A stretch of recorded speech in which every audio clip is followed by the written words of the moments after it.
بسم اللہ الرحمن الرحیم۔ میرے استاذ محترم شیخ الحدیث و تفسیر استاذ العلماء حضرت علامہ غلام رسول سعیدی رحمۃ اللہ تعالی علیہ،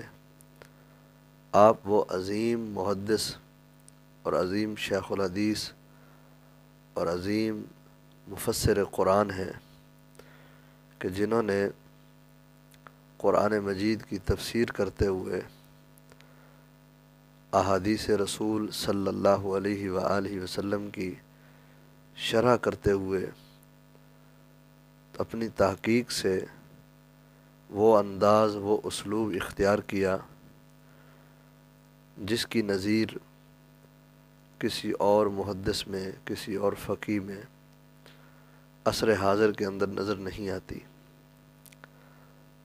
اگر آپ تفسیر تبیان القرآن پڑھتے ہیں،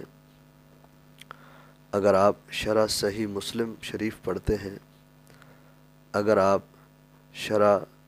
صحیح بخاری نعمت الباری کے نام سے اگر آپ اس کو پڑھتے ہیں، اور آپ کی ایک اور تفسیر تبیان الفرقان کے نام سے بھی موجود ہے، اس کے علاوہ متعدد اور موضوعات ہیں جن پر آپ نے قلم اٹھایا اور تحقیق کے ہیرے لٹائے آپ نے۔ جب آپ کی تفسیر اور آپ کی شرح کی کتابیں پڑھتے ہیں تو ایک ایک مسئلے کے اوپر آپ کو الگ الگ سے تحقیق نہیں کرنی پڑے گی۔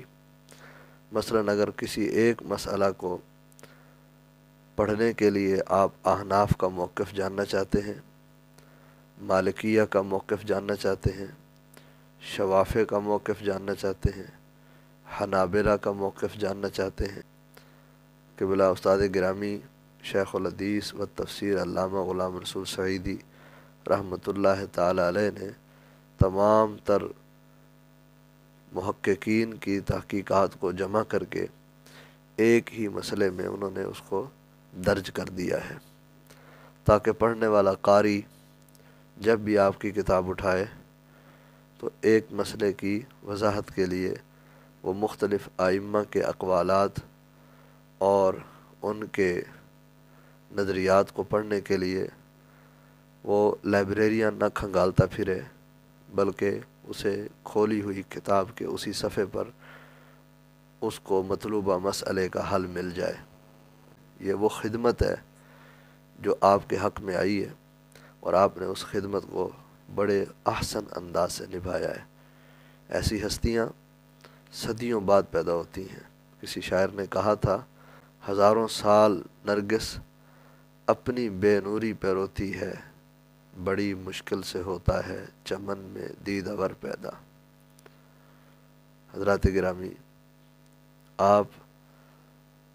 کبھی شیخ الحدیث و تفسیر علامہ غلام رسول سعیدی رحمۃ اللہ تعالی علیہ کی تصنیفات کو پڑھ کر دیکھیں۔